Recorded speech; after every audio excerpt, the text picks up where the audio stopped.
안녕하십니까. 차구영 목사입니다. 오늘은 형상과 알곡에 대하여 라는 제목으로 말씀을 나눌 때 함께 은혜가 되시기를 바랍니다.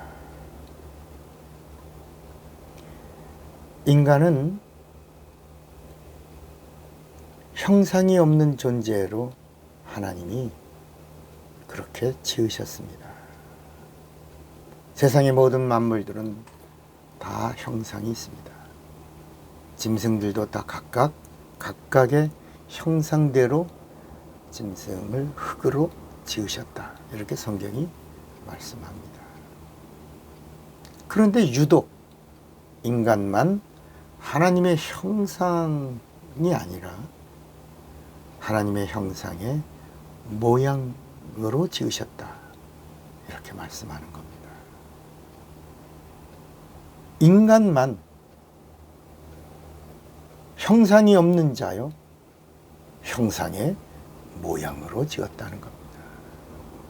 그러면 하나님의 형상이 누구냐는 거예요. 누구의 모양으로 지었냐? 하나님의 형상이 예수 그리스도라는 겁니다. 인간은 예수 그리스도의 모양입니다. 고린도 후서 4장 4절에도 보면 그리스도는 하나님의 형상입니다. 골로새서 1장 15절에도 보면 그는 근본 보이지 아니하시는 하나님의 형상이시오. 그랬습니다. 그럼 형상은 본체를 말합니다. 본질을 말합니다. 내용을 말합니다. 그런데 모양이란 말은 껍데기를 말합니다. 형상은 본체입니다. 본체는 알맹이입니다. 모양은 뭐라고요? 껍데기입니다. 인간은 하나님의 형상이신 예수의 모양으로 지은 겁니다. 예수는 누구예요? 그러면 모양의 내용이 되시는 거예요. 인간은 내용이 없는 껍데기지만 껍데기 안에 내용이 담겨지면 그때 성경은 뭐라고 표현하고 있냐? 알곡이 되는 존재라고 말씀하는 겁니다. 이렇게 껍데기 안에 내용이 담겨져서 알곡이 되는 것을 성경이 뭐라고 말해요? 구원. 이렇게 말씀하는 겁니다. 구원이 뭐라고요? 껍데기인 인간이 내용 되시는 예수를 모시고 알곡이 되면 구원받은 자. 이를 성령이 보증해 주시면 보증받은 자. 구원의 확신이 있는 자. 하나님을 아버지라고 부르는 자. 이렇게 하나님이 인증해 주시겠다는 겁니다. 마태복음 3장 12절에 침례 요한이 예수를 가리켜 뭐라고 증거하냐면 예수는 손에 키를 들고 자기 타작마당을 정하게 하사 알곡은 모아 곡간에 들이고 쭉정이는 꺼지지 않는 불에 태우시리라 그랬습니다. 여기서 알곡이라고 하는 말은 알곡 성도를 말합니다. 예수가 인간의 영혼 안에 들어와 계신 자, 알곡은 누구예요? 예수예요. 하나님이 찾으시는 알곡은 누구예요? 예수예요. 곡간은 어디예요? 천국이에요.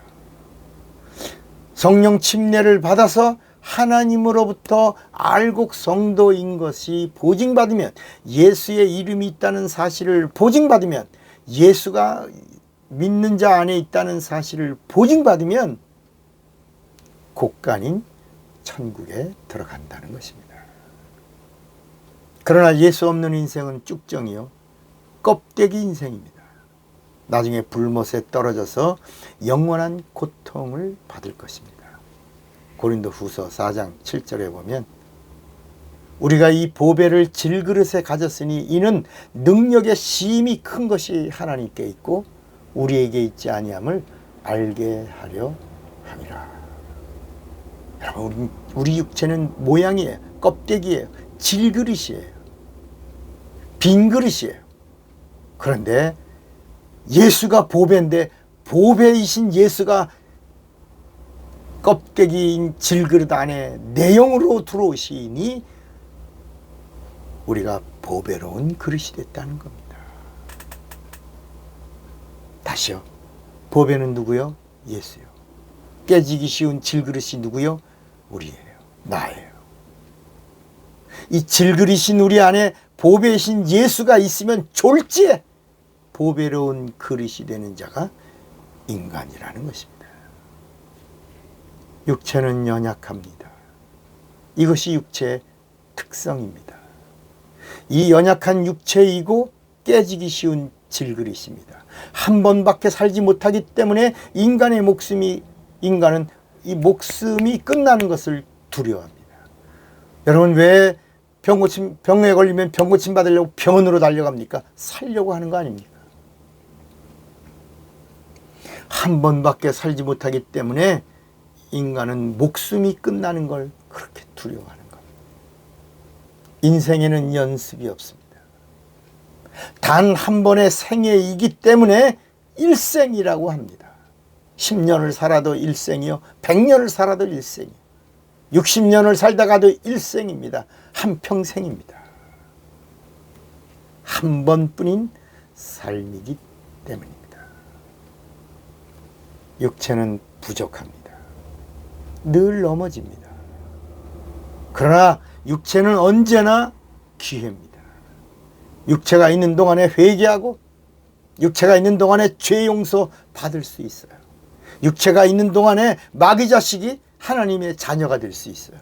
육체가 있는 동안에 죽어서 귀신 될 자가 살아서 성도로 살다가 하나님의 영접을 받으며 천국에 들어갈 수 있어요. 육체가 있는 동안에 마귀 자식이 하나님의 자녀가 되어 하나님을 아버지라고 부를 수 있어요. 육체가 있는 동안에 하나님의 일도 할 수 있고, 육체가 있는 동안에 하나님을 믿음으로 기쁘시게 할 수 있어요. 하나님의 관심을 끌 수도 있고, 육체가 있는 동안에 하나님의 능력도 받고, 성령의 도구로 멋진 증인이 될 수도 있어요. 주의 일도 멋있게 할 수 있어요. 정말 귀하게 할 수도 있어요. 육체가 있는 동안에 불신자는 예수 믿고, 육체가 있는 동안에 예수 믿는 신자는 성령을 받고, 예수 믿는 신자가 육체가 있는 동안에 성령을 받아서 일꾼도 되고 사명자도 되어야 하는 것입니다. 누가 알곡입니까? 불신자는 절대로 알곡이 될 수가 없어요. 그럼 신자는 알곡인가? 안타깝게도 신자는 알곡이 아니고 알곡될 자격이 있는 자입니다. 섭섭해하지 마시기 바랍니다. 그렇다면 알곡은 누구예요? 알곡은 거듭난 성도입니다. 성령 받은 성도입니다. 하나님의 자녀된 자입니다. 하나님을 아버지라고 부르는 자, 아버지라고 부를 수 있는 자입니다. 하나님의 일을 하면서 하나님을 기쁘시게 하는 자, 그가 알곡입니다. 여러분, 그럼 하나님의 일이 뭐예요? 하나님이 일을 해야지. 하나님의 일은 예수를 믿게 하는 것이요, 또 예수 믿는 자에게 성령을 받게 하는 일이 하나님의 일입니다. 요한복음 6장에도 하나님의 일을 하는 게 뭡니까? 라고 사람들이 물을 때 예수를 믿는 것이 하나님의 일이요, 성령이 오신 다음에는 예수 믿는 자가 성령 받게 하는 것이 하나님의 일입니다.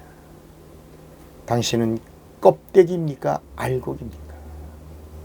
당신은 쭉정이입니까? 보배입니까? 차고영 목사입니다.